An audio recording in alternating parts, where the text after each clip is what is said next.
আসসালামু আলাইকুম ভিউয়ার্স, আমি মোহাম্মদ রিফাত। ওয়েলকাম টু আপনাদের ইলেকট্রনিক্স। বন্ধুরা, আপনারা এখন আমার সামনে একটা পার্সেল দেখতে পাচ্ছেন, মুন্না ভাই যেটা আনবক্সিং করছে। এই পার্সেলটি নাটোর থেকে এক ভাই পাঠিয়েছে আমাদের। তো একটা এর মধ্যে এমপ্লিফায়ার রয়েছে। তো এমপ্লিফায়ারটির সমস্যা হচ্ছে, কাস্টমার ভাই এমপ্লিফায়ারটি ঠিকভাবে তৈরি করতে পারেনি। এমপ্লিফায়ারে অনেক নয়েজ হচ্ছে। তিনি আমাদের কাছ থেকে সকল সার্কিটগুলো কালেক্ট করেছে, কিন্তু কোনো কারণবশত নয়েজ এবং হামিংয়ের কারণে এমপ্লিফায়ারটিকে সে ঠিকভাবে চালাতে পারছে না। সেই কারণে আমাদের কাছে এমপ্লিফায়ারটি পাঠিয়েছে, সুন্দর করে রিপেয়ার করে দিতে হবে। তো বন্ধুরা, দেখুন প্যাকেজিংটা কেমন হয়েছে এবং সবকিছু ঠিকঠাক আছে কিনা সেটাই দেখাবো আমি আপনাদেরকে। তা ধৈর্য সহকারে ভিডিওটি দেখতে থাকুন এবং এমপ্লিফায়ারটি আমি আপনাদের খুলে দেখাবো। এমপ্লিফায়ারটার ভিতরে কাজের অবস্থাটা ঠিক কী রকম, যে কারণে এই ধরনের নয়েজ এবং হামিং আসছে। তো ককশিট দেখতে পাচ্ছি ভেতরে। এমপ্লিফায়ারটির সেরকম কোনো ক্ষতি হয়েছে বলে মনে হচ্ছে না। তো এটা একটা 14 ইঞ্চি সাইজের ক্যাবিনেট। তো 14 ইঞ্চি সাইজের ক্যাবিনেট এবং উপরে আপনারা দেখতে পাচ্ছেন এখানটিতে একটা পাতলা কালো কালার প্লাস্টিক লাগানো হয়েছে। তো এখন দেখা যাক ভেতরে কি আছে। মুন্না ভাই এখন খুলে দেখাবে এমপ্লিফায়ারটি আপনাদেরকে। তো মুন্না ভাই এখন এটার নাটগুলো সব খুলবে। 4টা নাট লাগানো আছে চারপাশে। তো বন্ধুরা, আপনারা দেখতে পাচ্ছেন পেছনে নর্মাল যে কানেক্টরগুলো থাকে সেই কানেক্টর দেওয়া আছে। আর এখানটাতে ফ্যান হয়তো ছিল না ক্যাবিনেটটাতে, যার কারণে এক্সট্রাভাবে এখানটাতে কাটা হয়েছে দেখতে পাচ্ছি আমরা। এটা মেন কথা হচ্ছে একটা মাইক সেটের ক্যাবিনেট। তো মাইক সেটের ক্যাবিনেট হওয়ার কারণে এখানে ব্যাটারি প্লাস মাইনাস দেখতে পাচ্ছি, সেরকম আর কিছু নাই। আর সে সকেটও নয়, আপনার পিছিয়ে দেখতে পাচ্ছেন।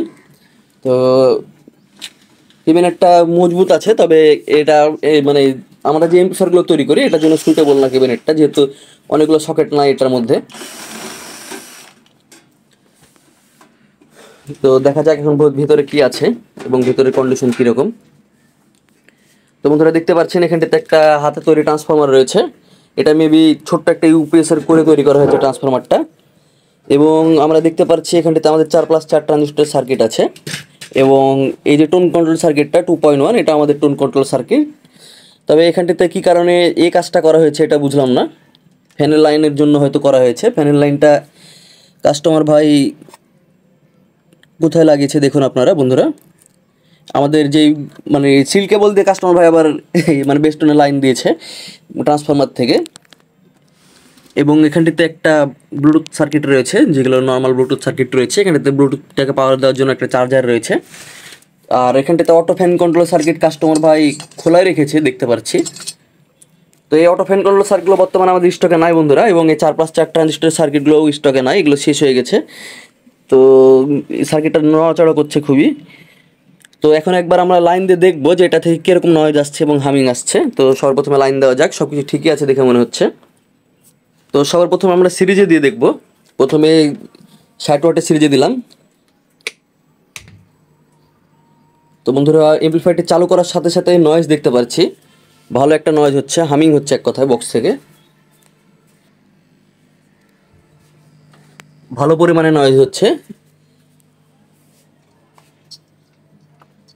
বডিতে হাত দিলেও নয়েজটা অনেকটাই কমে যাচ্ছে। তো যেটা বুঝতে পারছি এটা প্রপারভাবে গ্রাউন্ডিং করা হয়নি, এবং আমরা ট্রান্সফর্মারের গ্রাউন্ড বডির সাথে দেখতে পারছি না, যে কারণে এমপ্লিফায়ারটি থেকে নয়েজ আসছে হতে পারে।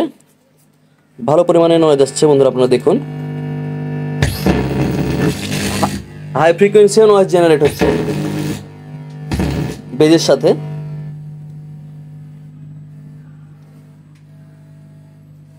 তো সমস্যা নয় বন্ধুরা, আমরা এই এমপ্লিফায়ারটিকে সুন্দরভাবে তৈরি করবো আবার, এবং কাস্টমার ভাইয়ের সাথে যোগাযোগ করে দেখে নেবো কাস্টমার ভাইয়ের অন্য কোনো রেকমেন্ডেশন আছে কিনা।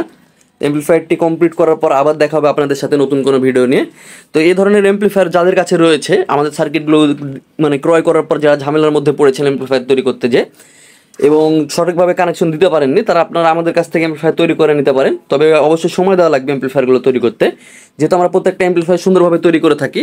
আপনারা দেখতে পাচ্ছেন আমাদের এখানে অনেকগুলো এমপ্লিফায়ার রেডি করা আছে। তো এছাড়া আমাদের ইউটিউব চ্যানেল, ফেসবুক পেজে এই প্রতিনিয়ত আমরা এমপ্লিফায়ারের ভিডিও দিয়ে থাকি। সেখান থেকে আপনারা আমাদের কাজগুলো দেখে যদি পছন্দ হয়ে থাকে, অবশ্যই একটু মানে সময় দিয়ে আমাদের কাছ থেকে কাজগুলো করিয়ে নেওয়ার চেষ্টা করবেন। সময় ছাড়া আমরা আপনাদের কাজগুলো নিতে পারবো না, এবং অবশ্যই কোয়ালিটিফুল কাজগুলো করানোর চেষ্টা করবেন। আপনাদের যাদের লোকাল সার্কিটগুলো আছে সেগুলো দিয়ে এমপ্লিফায়ার বানাতে চাইলে আমরা সেগুলো তৈরি করে দিতে পারবো না আপনাদেরকে, আপনারা অন্য কোথাও থেকে তৈরি করে নেবেন। তো বন্ধুরা, দেখা হবে নতুন কোনো ভিডিওতে। ততক্ষণ পর্যন্ত সবাই ভালো থাকবেন, সুস্থ থাকবেন। আল্লাহ হাফেজ।